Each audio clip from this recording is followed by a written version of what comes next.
ஆண்டாள் எம்பெருமானார் ஜீயர் திருவடிகளே சரணம். நமஸ்காரம். இன்றைக்கு முதல் திருமொழியில 4வது பாசுரத்தை நம்ம அனுபவிக்கலாம். மன்மதன் சிருஷ்டி காலத்திலிருந்தே இருக்கான். அவன் பழமையான தேவன். அதனால அவனை புராண அப்படின்னு அழைச்சு அவன்கிட்ட சொல்றான், சுவரில் நின் பேர் எழுதி. காமதேவா, உன்னோட பேரை சுவரில் நான் எழுதிட்டேன். யார் காமதேவனை பூஜை பண்றாளோ அவளே தான் அவன் படத்தையும் வரையணும்னு சம்பிரதாயம் சொல்றது. அதனால உன்னோட பேரை நான் எழுதிட்டேன். அடுத்தது உனக்குரிய அடையாளங்களையும் எழுதுறேன். என்ன அடையாளம்? சுரவ நற்கொடிகளும் துரங்கங்களும். இவனுக்கு மீன் கொடி, அதனால சுறா மீன் கொடியை வரைஞ்சுட்டா. துரங்கம் அப்படின்னா குதிரைன்னு அர்த்தம். இவன் காமராஜாவாச்சே, அதனால இவனுக்கு குதிரைகள் உண்டு, அதையும் வரைஞ்சுட்டான். அடுத்ததா சொல்றா, கவரி பிணாக்களும் கரும்பு வில்லும். பிணா அப்படின்னா பெண்கள். இவனுடைய 2 பக்கமும் சாமரம் வீசக்கூடிய 2 பெண்களை வரைஞ்சுட்டு அவனுடைய கையில கரும்பு வில்லையும் கொடுத்துட்டான். இப்படி பரிவாரத்தோட உன்னை காட்டி தந்தேன் காமதேவா அப்படின்னு அழைக்கிறான்.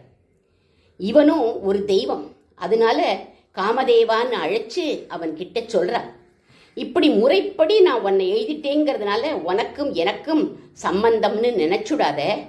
பூஜை பண்றதுக்காகத்தான் உன்னை நான் எழுதினேன். எனக்கு யாரோட சம்பந்தம் தெரியுமா? அவரை பிராயம் தொடங்கி ஆதரித்து எழுந்தது என் தடமுலைகள். அவரை செடி முளைவிட்டது போல பிறக்கிற போதே கண்ணனிடத்துல எனக்கும் முளை விட்டுடுத்து பிரேமை. அவன்கிட்ட எனக்கு ஒரு ஆக்கர்ஷணம். முளைச்சு 3 இலை விடல, இப்படி இருக்காளேன்னு எல்லாரும் சொல்லுவா இல்லையா? என்னைக்கும் அவன்தான் என்னுடைய பிரியன். ஒரு சித்திரக்காரன் ஒரு பெண்ணை வரையறான் அப்படின்னா அவள் பேர்ல உள்ள ஆசையினால்தான் வரையறான்னு சொல்வாளோ? அவனுக்கு அது தொழில், அதனால அவன் வரைஞ்சான். அது மாதிரிதான் நானும் உன்னை சித்திரமா வரைஞ்சேன். உன் மேல எனக்கு எந்த விதமான ஆசையும் கிடையாது. என்னுடைய பிரேமை பால்யத்திலிருந்தே கண்ணன் கிட்ட வளர்ந்துட்டே வருது. என்னோட தடமுலைகள் அவனுக்குன்னு ஆதரித்து எழுந்தது.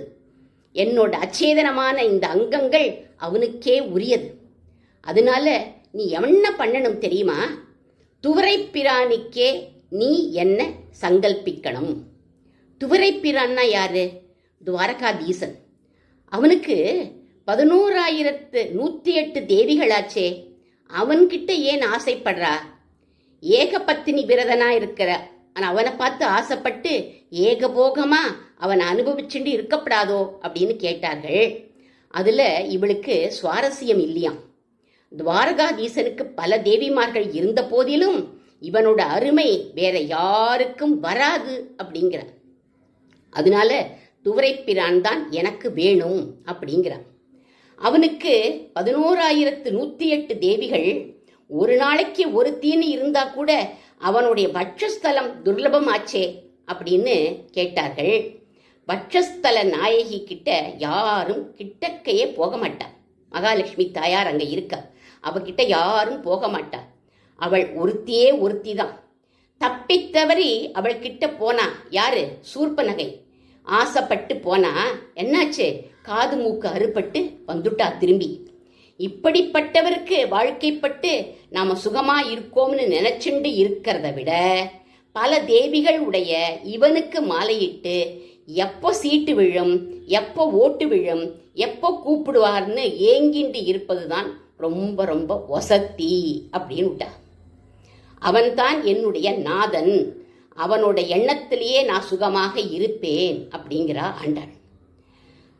துவரைப்பிரானிக்கே சங்கல்பித்து ஒல்லை நீ விதிக்கிற்றியே அப்படின்னு முடிச்சுட்டா. காமதேவனை தொழறான். விரைவா நீ என்ன அவனுக்கு விதிப்பாயாக, அவனோடு என்னை கூட்டி வை. நான் எப்படியும் அவனை அடையப் போவது நிச்சயம். ஏன் தெரியுமா? நான் அவனுடைய சொத்து. விரைவில் நீ அதை நடத்தி கொடுத்தா உனக்குத்தான் அது பெருமை. எப்படி உனக்கு அது பெருமை தெரியுமா? ஆண்டாள் மன்மத பூஜை பண்ணினா மஞ்சள் கயிறு அவள் கழுத்தில் ஏறிடுத்துன்னு எல்லாரும் உன்னை ரொம்ப கொண்டாடுவார்கள். காமதேவா, சித்திரமா உன்னை எழுதிட்டேன், துவரைப்பிரானுக்கு என்னை விதிப்பாயாகன்னு காமதேவனை தொழறா ஆண்டாள் நாச்சியார் இந்த பாசுரத்தில். ஆண்டாள் திருவடிகளே சரணம்.